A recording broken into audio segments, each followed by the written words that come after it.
Salve, queridos! Bem-vindos mais uma vez ao canal Palavra SA, um canal onde a gente privilegia simplicidade na comunicação aqui dos textos sagrados.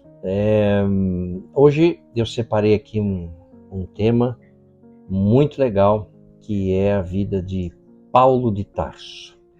Paulo de Tarso, que foi o principal evangelista, né? Muitos estudiosos dizem que a igreja cristã só existe por causa de Paulo, e nós vamos contar então aqui no tempo que nós temos um pouco da vida dele, quem foi, o que ele fez, enfim.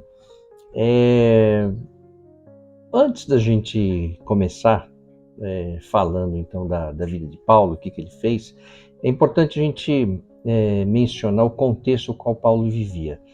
Paulo vivia, ele era da cidade de Tarso, né? E ele vivia dentro na época, né? Estou falando aí mais ou menos no ano 30 depois de Cristo. Ainda a região toda, toda a região da Europa, né, fazia parte do Império Romano. E todos, né, nós sabemos que o Império Romano ele prezava muito pela locomoção dentro do seu império. Então era uma época, né, que o Império Romano fazia muitas obras civis, então estradas, pontes, aquedutos. Então isso facilitava a viagem, né, de pessoas. E dentro do Império você poderia caminhar como se fosse hoje a zona do euro. Claro, guardadas as devidas proporções, mas isso facilitava muito, né? A Pax Romana, que era um período, né, também sendo o Império que tinha tomado conta de toda a região, que era o mundo que importava na época. Então você tinha um momento de paz, sem guerras, tinha uma certa unidade cultural, todos falavam as línguas greco-romanas, então isso tudo permitia que as pessoas acessassem diferentes pontos do Império Romano de uma forma muito mais fácil do que nos períodos anteriores, tá? Então, Paulo vivia nisso daqui.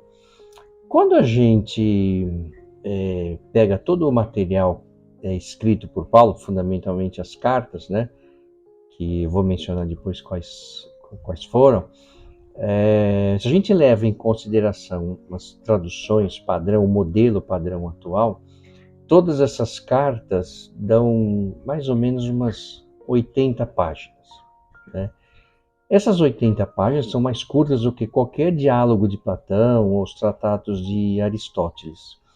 Porém, essas cartas, que dão 80 páginas, geraram mais comentários, sermões, seminários, mais monografias e dissertações do que qualquer outro escrito do mundo antigo. Então, Paulo realmente, e quem já teve a oportunidade e o privilégio de ler as cartas de Paulo, e são, acho que 12, se não me engano, sabe que aquilo lá é um texto inspirado pelo Espírito Santo, porque realmente dificilmente um ser humano poderia escrever as cartas, aquele texto inspirado, né, somente por parte de uma pessoa, né? E de todos eles, a carta de Paulo aos Romanos, para mim, é a melhor carta. Bom, quem que era Paulo, né? Paulo, ele era um judeu da tribo de Benjamim. Ele nasceu na cidade de Tarso, na região da Sicília, né? E o nome dele era Shaul, né? O mesmo nome do rei Saul, e portanto Saulo, né? O nome hebraico.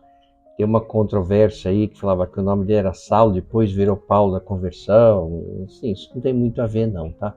Na verdade, era o nome dele hebraico e o nome dele grego, tá certo? O nome romano dele grego. Ele era bem religioso, ele era do grupo dos fariseus, né? E no outro vídeo eu falei quem que eram os fariseus. Era um grupo judaico que seguia à risca, né, os mandamentos do Pentateuco, os primeiros 5 livros da Bíblia, e ele foi educado por um renomado doutor da lei, que chamava Gamaliel. Então esse Gamaliel era um cara muito respeitado, e ele que educou o Paulo, né? O Paulo ele falava aramaico, grego, ele tinha cidadania romana, como se fosse hoje o cara ter um green card americano, né?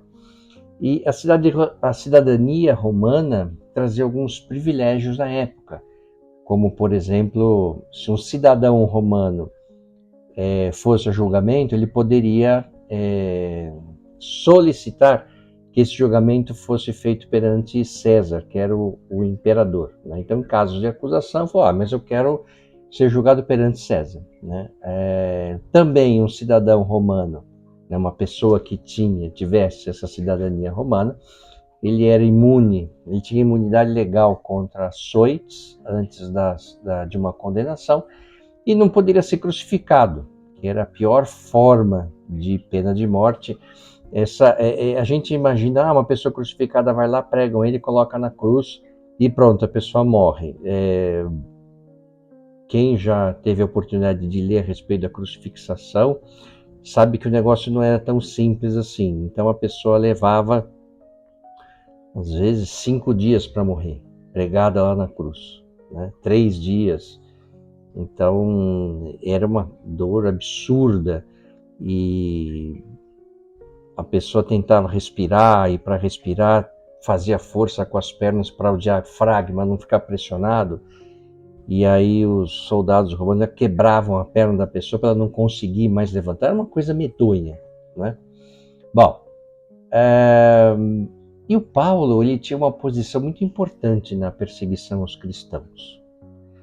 Então ele era um judeu, um fariseu, e ele era muito bem visto, e ele caçava cristãos. Ele tinha autoridade oficial dos religiosos da época para perseguir cristãos, né? Ele tinha essa autoridade porque ele era membro do concílio do Sinédrio, que dava o seu voto a favor da morte dos cristãos. Ou seja, Paulo ele perseguia e assassinava cristãos. Então é interessante quando a gente lê a Bíblia, ou, né, quem nunca leu, você imagina que estão lá as pessoas, e a gente tem uma imagem, né, que os protagonistas da Bíblia eles eram santos, pessoas que foram iluminadas e que eram pessoas muito especiais. E quando você vai ler, você se choca, porque na verdade não era nada disso. As pessoas da Bíblia eram pessoas comuns, eram pessoas assim, como qualquer um de nós. E depois, com o tempo, foram se desenvolvendo, não sei o que e tal. Então, essa percepção de quem não leu a Bíblia ainda, que acha que as pessoas citadas pela Bíblia são pessoas especiais, são pessoas santas, isso afasta as pessoas de uma leitura.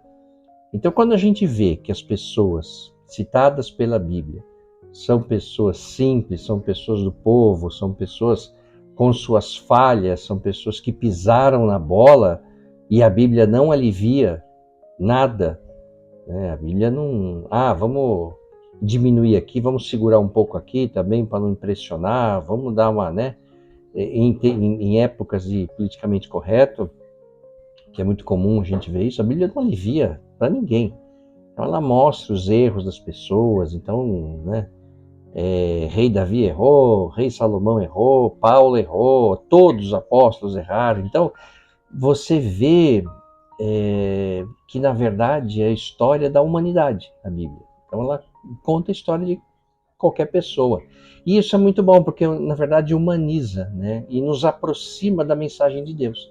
Então isso é muito bom, saber que pessoas comuns protagonizaram histórias maravilhosas. Então eu recomendo fortemente que você leia algumas, se não toda ela com o tempo, mas algumas passagens que você verá o aprendizado, né? Como que a gente pode ler a Bíblia de um jeito que traga para a gente, para o nosso dia a dia, né? Para a nossa vida, aprendizados muito importantes. Bom, e o próprio Paulo, ele afirmava, né, que ele respirava ameaça e morte contra os discípulos do Senhor. Isso está em Atos, no livro de Atos, que é o livro que conta, né, depois a história dos apóstolos, depois que Jesus morreu. Então, além dessa perseguição, né, que ele fazia em Jerusalém contra os discípulos de Cristo, ele ainda solicitou cartas de autorização para o sumo sacerdote para as sinagogas em Damasco, porque ele falou, eu vou para Damasco, que era uma outra cidade, eu vou lá para prender esses seguidores dessa nova seita que estava surgindo, e vou levá-los para Jerusalém, e tanto faz, se era homem, se era mulher, não importa. Né? O Paulo perseguia e ele assolava a igreja de Deus. Isso aparece na carta dos Gálatas. E o interessante é que Paulo, né, a gente ouve, né, Paulo é São Paulo, então, um cara santo, pois é. Mas antes da conversão, ele fazia tudo isso, então ele era um assassino, ele era um cara barra pesadíssima. Ele fazia isso acreditando que estava servindo a Deus, né, e preservando a pureza da lei. Então, eu falei, eu não vou deixar esses caras, né, essas pessoas, esses perdidos, que estão infringindo a lei de Deus. Então, eu vou fazer isso para preservar a lei divina. Né? Bom, aí então ele estava indo para Damasco, e no caminho, na estrada, houve a conversão, isso você tem em Atos 9, e em Gálatas 1, ele menciona isso. Ele estava a caminho de Damasco, com a autorização dos religiosos para caçar cristãos, e aí ele fala, né? Então, indo no caminho, aconteceu o quê? Chegando perto de Damasco, subitamente o cercou um resplendor de luz no céu. E, caindo em terra, ouvi uma voz que dizia, Saulo, Saulo, por que me persegues? Agora, se eu soubesse imitar o Cid Moreira, eu falaria com a voz dele. Né? E ele disse, quem é, Senhor? E disse o Senhor, eu sou Jesus, a quem tu persegues. Duro é para ti recalcitrar contra os aguilhões. E ele, tremendo e atônito, disse, Senhor, que queres que eu faça? E disse-lhe o Senhor, levanta-te e entra na cidade, e lá te será dito o que te convém fazer. Isso está em Atos 9. Bom, quando ele viu essa luz e ele caiu de joelhos, ele ficou cego imediatamente e permaneceu assim por 3 dias. Ele não comeu e nem bebeu, e totalmente cego. As pessoas que estavam com ele tiveram que pegá-lo pelo braço e levar ele para a cidade. Lá na casa dele, na casa que ele estava hospedado, ele recebeu a visita de uma pessoa que chamava Ananias, né? Que Deus falou com Ananias, vai até lá, e lá está Paulo, eu quero que você faça uma oração para ele. E Ananias falou, mas Senhor, esse cara persegue a gente, eu vou lá, ele vai me matar. E aí Deus falou para Ananias, fica tranquilo, vai lá que vai dar tudo certo. E Ananias foi, fez uma oração, claro que eu estou resumindo muito a história, né? Ananias fez uma oração, e quando ele fez a sua oração, Paulo relata que escamas caíram dos seus olhos e ele voltou a enxergar. Né? E depois essa história de escamas caírem dos olhos é dita para todos aqueles que se convertem, que na verdade, depois da conversão, a pessoa acaba enxergando, né, Jesus e Deus com outros olhos. E aí então Ananias o batizou, e aí então Paulo, que era um perseguidor assassino de cristãos, ele passa a ser então o principal apóstolo. Né? Eu comentei sobre o contexto, né, de Paulo, que vivia no Império Romano. Aqui nesse mapa, só para vocês terem uma ideia do que era o Império Romano, então a gente vê aqui toda a Europa, né, nessa parte vermelha. Aqui nessa seta do lado esquerdo você tem Roma, e nessa outra seta aqui do lado direito você vê a Judéia, né? Então todo né, essas histórias, os capítulos da Bíblia aconteceram numa região que era a periferia da periferia. Né? Era uma região que o Império Romano nem ligava muito. É como se fosse hoje. Imagina que os Estados Unidos tem um Império norte-americano, ele comanda todo o continente americano, e essa história, então, tudo que a gente conta de Jesus, que não sei o quê, né, do Novo Testamento, estava acontecendo numa cidadezinha do interior, sei lá, do México, sabe? No interior da Colômbia. Então, assim, um americano que mora, e a capital do Império seria Nova York. Então, o Império Romano falou, cara, essa é uma região distante daqui da sede do poder, é uma região de pessoal que fica arrumando bagunça, toda hora tem uma crise, toda hora tem uma briga, eles brigam entre eles muito. Então o Império Romano, que já não tinha nenhuma paciência, né? A gente sabe que no Império Romano o pessoal era bruto, eles, cara, vocês ficam atazanando a nossa orelha aqui. Então o Império Romano não queria bagunça. Por quê? Porque qualquer sinal de uma revolta, o Império Romano chegava lá e arregaçava todo mundo. Entendeu? Então não tinha nenhuma paciência. Tá certo? Bom, e o Paulo, ele via então Jesus como um impostor, e depois dessa conversão, né, o que ele mais fez, a pregação dele toda, era anunciar que Jesus era o Filho de Deus. O Paulo, então, antes da conversão, ele era duro, rigoroso, ele era ameaçador, violento, e aí depois da conversão ele passa a demonstrar ternura, sensibilidade, prega o amor. Então assim, é outra pessoa, tá certo? E é interessante que Paulo não conheceu Cristo pessoalmente. Então a gente acha que, o apóstolo de Cristo, então ele era um dos 12? Não, ele não era um dos 12, ele nunca foi. Ele nunca conheceu Cristo, assim, antes da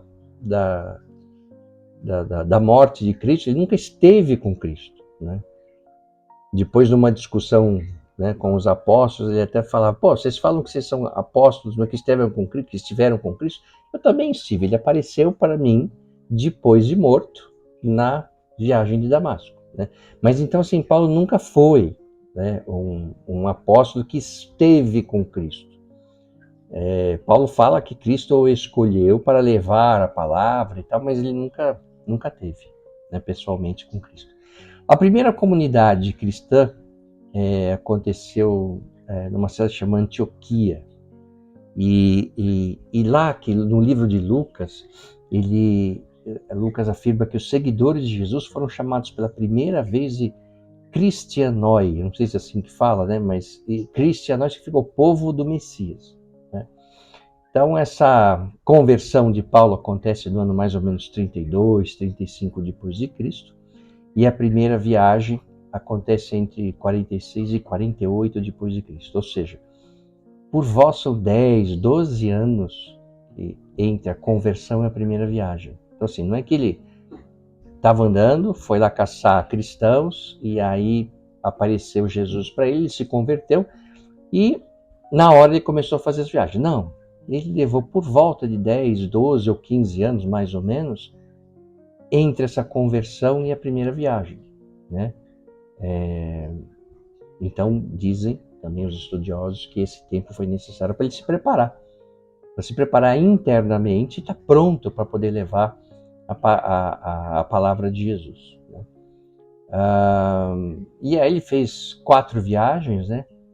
Foram várias cidades, como Salamina, Pafos, Perge, Icônio, Jerusalém, Sicília, Síria, Chipre, Galácia, Listra, Derbe, Atália. Foram várias, né? E depois termina em Roma, quando eu vou contar aqui para frente, quando ele vai para julgamento, né? Na frente do imperador. Então, esse mapa aqui mostra a região, né? Todas as viagens dele, a primeira, a segunda, terceira e depois a viagem a Roma. Então você vê aqui, você imagina fazer essas viagens na época. Eu estou falando 2000 anos atrás, como é que era esse deslocamento, né? Não tinha trem, não tinha avião, então, né, era uma coisa complicada, né? E depois da última viagem, aqui viagem para Roma, quando ele vai para julgamento, aí ele vai no navio, o navio naufraga, quase morre todo mundo. a vida de Paulo é um perrengue atrás do outro. Perrengue atrás do outro. O interessante é que as viagens de Paulo, a gente pode imaginar que ele fez as viagens e tal, e aí ele conseguiu fazer uma conversão das pessoas levou 200 anos. Não. Né? Houve essa conversão na Europa em 12 anos. Né? Então, em 12 anos, Paulo conseguiu, para vocês terem uma ideia, por volta de 500 mil pessoas, né, convertidas para o cristianismo. E olha que ele pregava para pessoas que nunca tinham ouvido falar do monoteísmo, nunca tinha ouvido falar de questões que, por exemplo, os judeus estavam mais preparados para ouvir. Tá certo? Ele falava com gente casca grossa. Né? E aí Paulo, ele sempre levava outras pessoas com ele nas viagens. Então, era Barnabé, era Marcos, ele nunca ia sozinho. E aí a gente pode imaginar, ele levava outras pessoas para a pessoa depois ser o multiplicador, tá? Talvez também, mas ele levava outras pessoas porque tinha uma preocupação prática, né? Ele precisava de alguém para cozinhar, ele precisava de um apoio logístico. Então, você veja que não é assim simplesmente que Paulo saía, né? Vou na rodoviária pegar um ônibus e vou para tal cidade. Não. Há 2000 anos fazer essas viagens era um empreendimento complexo, difícil, caro, e precisava de muito planejamento e muito preparo. Então ele tinha que levar outras pessoas. Bom, o primeiro grupo de pessoas que Paulo vai falar são os próprios judeus. Né? Por quê? Porque ele falava que os judeus já estão prontos para ouvir. Já sabem, já conhecem as escrituras, já conheciam os profetas. O Paulo era um profundo conhecedor disso tudo. Então, falou, eu vou falar com quem já está pronto primeiro. Né? E aí ele percebia muitas vezes que o que ele imaginava que ia ser a parte mais fácil, que era falar com pessoas que já conheciam isso, na verdade, muitas vezes eram os mais difíceis. Né? E aí depois ele ia falar com os chamados pagãos, né? Que nunca tinham ouvido falar como eu falei, de profeta, nada disso. Né? Bom, então Paulo Barnabé foi o cara que conversa com os apóstolos para aceitarem Paulo, porque se Paulo era um cara que caçava cristãos, tá certo? Tá bom. Ele foi lá, conversão, que não sei o que, tarará, e ele era um cara visto com desconfiança. Pô, esse cara aí vai saber se ele não está fingindo para pegar a gente, para depois entregar a nossa cabeça para os religiosos. Então, Paulo ficou um pouco isolado nesse tempo aí, 10, 12 ou talvez 15 anos que ele ficou só entre a conversão até começar as viagens. E o Barnabé era um cara que falou então para os apóstolos, né, da época que seguiam Cristo, falou, não, cara, vamos dar uma chance aí para ele, é um cara que parece que está bem intencionado e tal. E aí os apóstolos falaram, isso é tudo bem, isso aí é por responsabilidade tua. Tá? E foi o Barnabé que foi vamos dizer assim, o fiador dele. Não, o cara tá mandando bem e tal. E aí ele começou a fazer as viagens. Ele começou a fazer as viagens, o negócio começou a dar certo, ele começou a converter muitas pessoas e tal. E, cara, só que aí ele começou veja, era uma vertente do judaísmo, né? Depois vira uma religião, então não tinha nada feito, não tinha nada pronto. E aí então o Paulo começa a falar coisas que os apóstolos, mas peraí, não é bem assim. Não, mas não é, não sei o quê. E aí por conta de Paulo, os apóstolos mesmo, né, que conviveram com Cristo, no ano de 49 depois de Cristo, eles fazem um tal de Concílio de Jerusalém, né? Para organizar algumas ideias aí. Então, Paulo falava uma coisa, Pedro achava outra, depois teve uma treta entre Paulo e Pedro, o qual Paulo ganhou, né? Para você ver, o Paulo era muito bom. Era um cara estudioso, um cara estudado, um cara que conhecia o chamado, né, agora, Velho Testamento, conhecia os profetas, falava várias línguas. O cara era muito bom de argumentação, muito bom, né? Então, só para você ter uma ideia, né, tinha um grupo nesse cristianismo primitivo, falou, cara, não, o cara para se tornar cristão, primeiro precisa se tornar judeu, né? Como assim? O que tem a ver uma coisa com a outra? Ah, não, porque tem que ser, porque não sei o quê. Por exemplo, a circuncisão tinha que fazer ou não. Tinha um grupo que achava que um pagão, para ser cristão, primeiro tinha que fazer as coisas que o judaísmo fazia, se circuncisar, para depois, então, ele virar cristão, né? E esse foi a grande briga, né? A grande discussão entre Paulo e Pedro. Pedro achava que sim, Paulo falava não tem nada a ver uma coisa com a outra, e depois dessa discussão toda, o argumento de Paulo ganhou, né? Por quê? Porque Paulo falava, cara, quando Cristo vem e morre na cruz, ele morreu por nossos pecados. Esta é a nova aliança, eu não preciso fazer a aliança anterior. A aliança anterior já foi, que era a circuncisão, tá certo? E aí foi e Paulo venceu, tá certo? E aí nesse concílio tomaram 4 decisões. Primeiro, porque, né, Paulo também não, ele tinha coisa que ele cedia, né, assim, nas coisas das coisas mais básicas tal, não, mas em coisas periféricas, cara, não vou gastar meu tempo aqui. Então o que eles decidiram? Primeiro, proibir a idolatria ou coisas sacrificadas a ídolos, né? Lembrando que os pagãos, né, principalmente na Grécia, né, tinha ídolo para tudo quanto é jeito, né? Tudo quanto é jeito. Vários deuses, né? Então, só para você ter uma ideia, o deus Pan era um deus que era culto. A Pan é aquele, parece um menino com corpo de bode, né? Que toca uma flautinha. Daí que vem a palavra pânico, vem do deus Pan, tá certo? E a Grécia era lotada de ídolos. Proibição de comer sangue ou animais estrangulados, proibir a imoralidade. E cada questão dessa tem uma discussão que eu não vou trazer agora aqui, porque o nosso foco é contar um pouquinho, bem pouquinho, da história de Paulo. Tem um livro bem interessante, que é esse daqui, se alguém quiser ler, ó, a biografia de Paulo, de um escritor, N.T. Wright, que é um dos, considerado por muitos o teólogo do Novo Testamento mais importante da atualidade, né? Bacharelado, mestrado e doutorado na Universidade de Oxford. Ensinou o Novo Testamento em Cambridge. Cara, é muito bom e esse livro é muito interessante. Então, você imagina, né? Que eu estou contando aqui em 50 minutos, você tem todos os textos bíblicos, mais esse livro, mais outros. Então, não dá para ficar entrando em todos os detalhes, né? Mas esse é um livro que eu recomendo muito, quem quiser conhecer um pouco mais da história de Paulo. Muito bom. Então, essa história, por exemplo, da circuncisão, Paulo acaba ganhando, cara, ele falava o seguinte, ó, se alguém quisesse manter essas orientações, não só a circuncisão, mas as outras, por uma questão ética, moral, uma questão cerimonial, ok, não tem problema. Mas precisavam saber que essas tradições não trariam mais a salvação com Cristo. Por quê? Porque ele já havia se sacrificado por nós.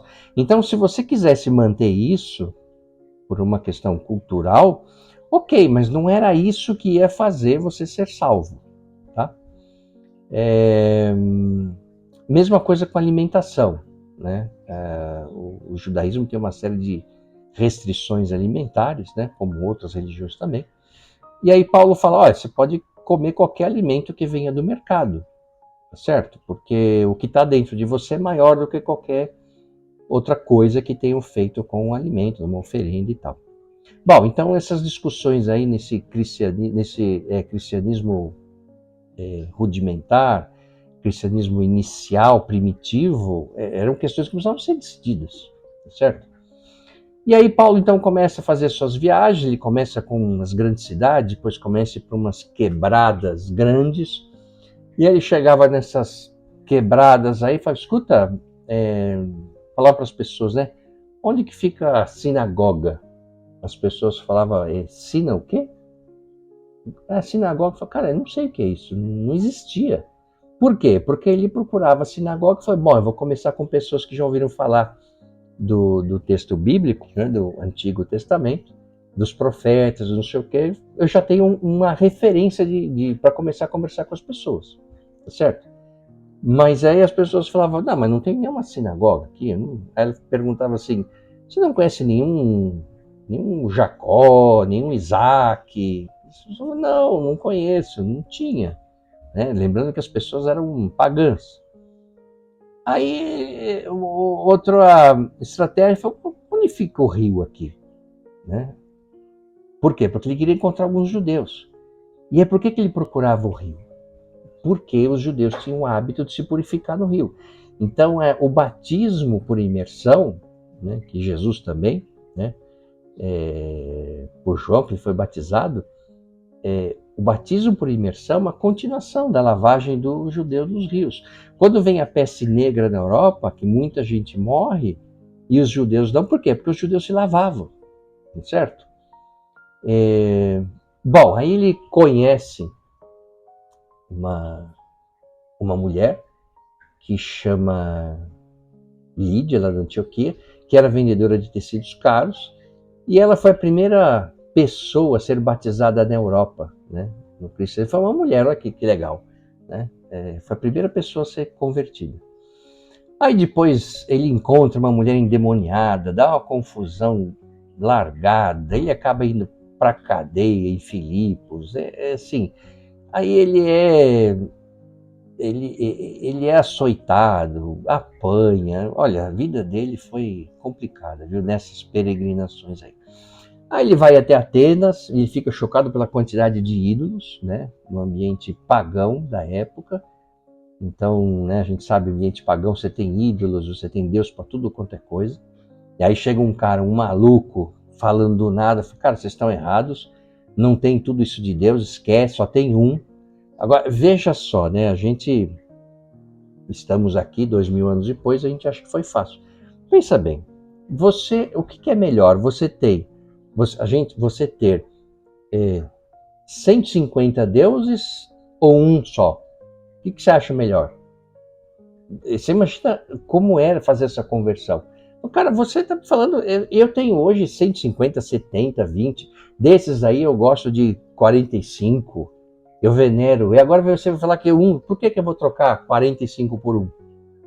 Veja, né, como deve ter sido difícil. E aí ele foi fazendo essas viagens por todas as cidades, até que ele chega numa cidade que chama Corinto. Né? Corinto foi o lugar mais barra pesada que ele visitou. Então era uma cidade comercial que unia duas regiões e passava lá, tinha um estreito lá no mar e muita gente, né? Era uma cidade grande, 500 mil habitantes. Desses 500 mil habitantes, 2/3 eram escravos. Né? Então era uma cidade com prostituição, então tinha deusas que se prostituíam e você ter um contato sexual com elas, você tinha contato com esse deus. Era uma cidade, né, pagã, bagunça, povo desregrado, bebia tudo. E se falava viver a Coríntia, ou corintizar, era viver na prostituição, na embriaguez. Eu acho que na época falavam, vai Corinto. Era uma cidade de barra pesada, é sério isso, não é sacanagem não com o time. Né? E aí quando Deus fala com Paulo, eu quero que você vá para Corinto. Aí Paulo fala, Deus, só para entender aqui, peraí, deixa eu ver, você falou para ir para Corinto, você tem certeza? Não tem um erro aí? Você olhou o teu GPS, teu Waze não está enganado? Porque eu vou falar, lá o negócio é barra pesada, hein? E ele falou, e aí Deus falou, não, pode ir lá que eu tenho muita gente nessa cidade. Olha que interessante. E aí como era uma cidade muito comercial, que ligava outras pelo mar, né? Você vê no mapa lá tem um estreitinho assim. E passava muita gente, vinha gente de fora, a evangelização se potencializou muito. Né? Então, o resultado dessas viagens missionárias de Paulo foi extraordinário, né? O evangelho se espalhou consideravelmente de forma muito rápida. Então, 2000 anos atrás, levar 12 anos para fazer foi muito rápido, né? E em 12 anos você ter 500 mil convertidos. Então, nessas viagens todas, e cada história, cada local que ele vai é uma história bem legal, como eu comentei, ele foi preso várias vezes, foi açoitado, levou surras de desmaiar, né? E aí ele, quando volta para Jerusalém, começa a falar também, os religiosos já estavam sem paciência com ele também. Ele foi preso, e aí para não ser morto, né, pelas pessoas, ele foi transferido para Cesareia, para não ser linchado, né? E lá o governador romano, tal de Félix, deixou ele preso por 2 anos. Félix estava saindo, e aí vinha outro, um tal de Festo, que ficou o novo governador, né? E aí esse Festo chega lá, recebe um legado do governador anterior. Ó, tem um doido aí, um judeu aí, que fica falando dos negócios que os próprios judeus não gostam. E ele tá aqui preso, o cara atazana a orelha de todo mundo, aí vem os religiosos me encher aqui.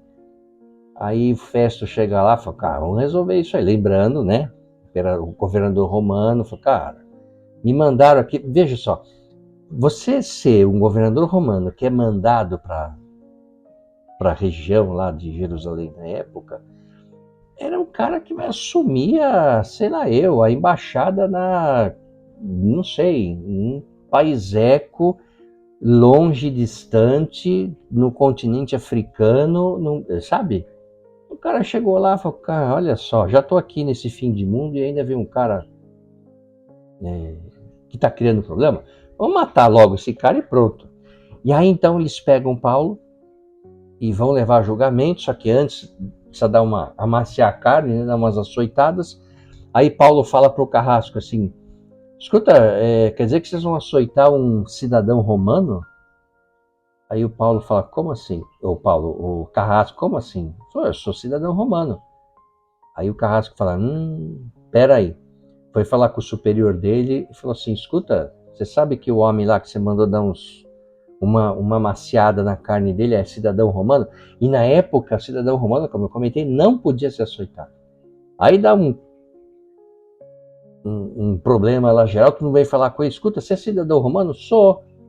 Oh, não, veja bem, que não sei o que, tarará, tal, e fica naquela coisa toda. Os caras se reúnem para conversar, o que nós vamos fazer com esse cara aí? Aí o rei lá da região também fala assim, cara, eu não vejo nenhum problema com ele, por mim eu liberava o cara, mas a gente precisa resolver isso. E aí então o Paulo, com receio de que se for julgado lá, ele faz o quê? Como ele era cidadão romano, ele pede uma audiência com César, né, que era o imperador de Roma. Aí os caras, tá bom, então você tem direito, você é cidadão romano, então mandaram ele para Roma. Aí pega o navio, não sei o que, o navio demora um monte, aí naufragou, aí ele e as pessoas do navio, todos se salvam, né? O navio afunda mesmo. Ele passa o inverno em Malta, e aí até depois que ele chega em Roma. Aí chegou em Roma, ele ficou em prisão domiciliar, e nesses 2 anos em prisão domiciliar, ele fica ensinando o evangelho, né? Alguns estudiosos da Bíblia dizem que depois que ele foi solto, lá que estava em Roma pregando, ele foi até a Espanha, porque a ideia dele era para ir até Roma e depois para a Espanha. Mas não sabe se ele acabou indo ou não para a Espanha, tá? O certo é que ele morreu em Roma. Bom, e aí no final da vida ele escreveu, né? Eu já estou sendo derramado como oferta de bebida, está próximo o tempo da minha partida, preso já, né? Combati o bom combate, daí que vem essa frase, terminei a corrida, guardei a fé. Agora me está reservada a coroa da justiça, que o Senhor, justo juiz, me dará naquele dia. E não somente a mim, mas também a todos que amam a sua vinda. Isso está em Timóteo 2, no capítulo 4. E aí então, quando ele está em Roma, né, ele está preso lá novamente, ele acaba sendo executado, ele foi decapitado a mando do imperador de Roma, que era Nero, aquele maluco lá que meteu fogo em tudo e tal, no ano 67 depois de Cristo. O Paulo, ele durante a vida dele escreveu aquelas 80 páginas de tradução, são essas epístolas, né, que são cartas, né, epístola cartas. Ele escreveu a carta de Romanos, que para mim é a melhor. Escreveu Coríntios 1 e 2, Gálatas, Efésios, Filipenses, Colossenses, Tessalonicenses 1 e 2, Timóteo 1 e 2, Tito e Filemão. Todas as cartas são interessantes, né? Eu falo muito de Romanos, que para mim foi o que mais me pegou, pela razão e não pela fé. Por isso que é interessante, né? E ele deixa então um enorme legado. Por meio do ministério dele, ele influenciou a formação, desenvolvimento da organização das igrejas, porque o Paulo ele ia para as cidades, não era só converter as pessoas, ele ia lá para converter e montar igrejas. Então ele montava uma igreja, já determinava quem ia ser o gestor da igreja, quem que ia fazer isso. Então ele quase que tinha um manual de franquia, né? Então ele chegava nesses lugares aí, definia a igreja, definia as pessoas que iam trabalhar, já montava lá um processinho. Então Paulo era organizado, inteligente, focado. Ele era estratégico, então antes de viajar ele preparava tudo, e tático, ele sabia fazer. Tá certo? Então não é, e mais, ele voltava na cidade para ver como é que estava depois. Em algumas, claro, não conseguiu ir em todas, né? Então ele estabeleceu as bases da teologia cristã, ele formou líderes, ele mostrou como pregar o evangelho, como era viver a vida cristã. Então o cara foi muito bom, né? E a gente vê, né, olha para São Paulo, né, Paulo de Tarso, a gente pode até, né, a gente se perguntar como é que se realiza o encontro pessoal com Cristo e que relação surge entre ele e o crente, né, entre Cristo e o crente. E Paulo fala que, olha, isso basicamente se concentra em dois momentos, né? Por um lado, ele sublinha o valor fundamental e insubstituível da fé, né? Ele escreve, né, na carta aos Romanos: o homem é justificado pela fé com independência das obras da lei. Então, o que é justificado pela fé? O homem é salvo pela fé com independência das obras da lei.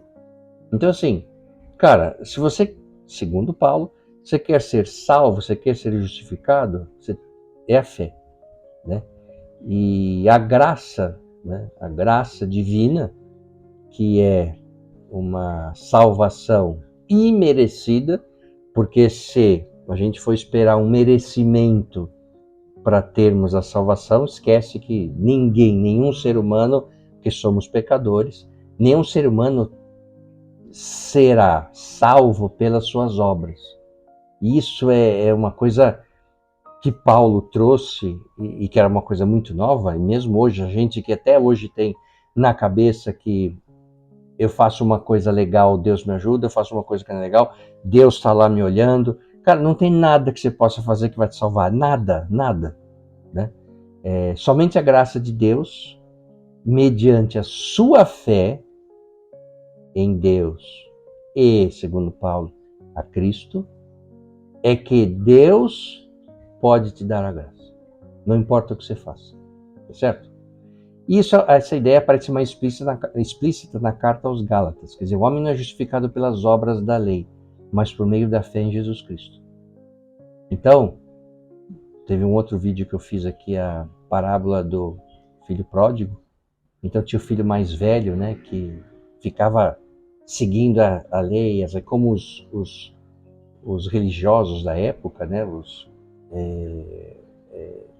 os fariseus. Se eu seguir tudo certinho aqui, eu estou garantido. Eu falava, não, nada disso, né? E isso que chocava os religiosos. Como assim? Por quê? Porque ele falava que entra-se em comunhão com Deus por obra exclusiva dessa graça divina, né? Então, como eu falo, graça, salvação imerecida. Nenhum ser humano merece, mesmo assim, Deus dá essa graça porque nos ama infinitamente. Bom, ele sai ao encontro e nos acolhe com a sua misericórdia, né, Deus, perdoando nossos pecados e permitindo-nos estabelecer uma relação de amor com Ele e com nossos irmãos, que é o filho mais novo, que se arrepende, faz bobagem lá da parábola do filho pródigo. Se arrepende, volta para a casa do pai, pede perdão, se humilha. E claro que o pai o recebe, né? Como qualquer pai receberia um filho, não é verdade? E era isso que os religiosos da época não falavam, mas não é justo. Eu que ralei, eu que não sei o que e tal, e agora vem todo mundo para a festa. A festa é o céu, né? É aquele lugar que você vai passar a eternidade com Deus. Né?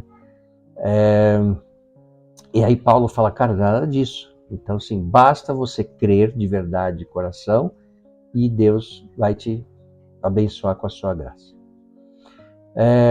E aí o Paulo fala, né, mediante a imagem do batismo.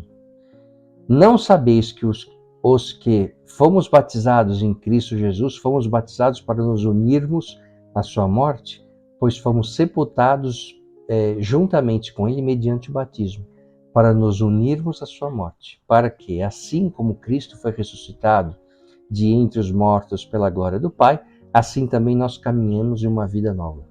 Então o que o Paulo está falando? Cara, quando a gente é batizado, a gente está vivendo uma vida nova. Né? A gente está vivendo na vida de Cristo. A gente deixa de ser o que era. Eu vou falar disso mais para frente. A pregação de Paulo, ela dizia que, cara, não tem mais judeu, grego, não tem mais escravo, não tem mais livre, não tem mais homem ou mulher, é tudo igual. Né? O Paulo pregava que com a morte do Messias, né, de Jesus, a humanidade inaugura uma nova ordem mundial, né? Que vem no Pai Nosso, assim na terra como no céu. Então, as nações não judaicas, as pagãs e tal, estavam livres para abandonar os ídolos, porque eles eram impotentes para servir o Deus verdadeiro. Né? Troca esses 150 deuses por um, né? Que é o Deus verdadeiro. Além disso, estavam livres também da impureza, né? Da idolatria, da imoralidade, que sempre foram citados pelos judeus contra os gentios. Gentios é quem não era judeu. Né? Então os religiosos, os judeus falavam, isso aí são os gentios, eles não são puros, eles são isso, são aquilo. O cara fala, cara, não, Deus aceita todos. Né? O significado da cruz do Messias era a razão de que agora deveria existir uma única família, formada pelo povo do Messias. Então assim, agora todo mundo é aceito no reino do céu. E todas as pessoas se passavam a ser um, né? Com Jesus no coração. E esse foi um dos inúmeros ensinamentos de Paulo, né? Que Cristo, ao morrer na cruz, nós também morremos por uma vida de pecados e renascemos em Cristo para uma nova vida. Então, Cristo na cruz significa nós morrermos na cruz com Ele para a nossa vida anterior. E vamos então viver uma nova vida em vida. Isso eu acho que é importante separar também. Não é que quando nós morrermos vamos viver com Ele. Não. Cristo na cruz significa nós abandonarmos a nossa vida anterior, crermos em Deus e em Cristo, e aí a gente morre, né? Não literalmente, mas a gente renasce em vida para um novo ser. Né? A gente passa a ser uma outra pessoa com Cristo no coração. Você imagina como isso era complexo para o cara entender 2000 anos. Não é? Então, é assim, a aliança com Deus deixa de ser a circuncisão, que era para o judeu, mas agora a mulher também estava incluída. Tá certo? Então, assim, todo mundo, não tem mais homem, mulher, livre, escravo, enfim. Né? E o legal das cartas que Paulo escrevia, ele escrevia da primeira pessoa do singular. Começa Romanos, eu, escravo de Cristo. Aí tem toda uma discussão sobre falar o que é um escravo, que é bem legal. Né? E nas cartas ele fala, olha, só tem um caminho a seguir, até por mim, que eu era um judeu muito zeloso pela lei. Né? E olha que interessante, ele era de verdade um cara que entendia muito da lei, defendia a lei, matava limitava pessoas, né? Pessoas que seguiam a Cristo por conta da lei. E ele falava assim, ó, deixe-me explicar. Assim, por meio da lei, eu morri para a lei. A lei é o chamado Antigo Testamento, né? As regras. Para que pudesse viver para Deus. Fui crucificado com o Messias. Eu também fui crucificado.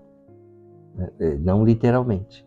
Estou, entretanto, vivo, embora não seja mais eu antigo, mas o Messias é o qual vive em mim. Então, ser crucificado com Cristo é isso.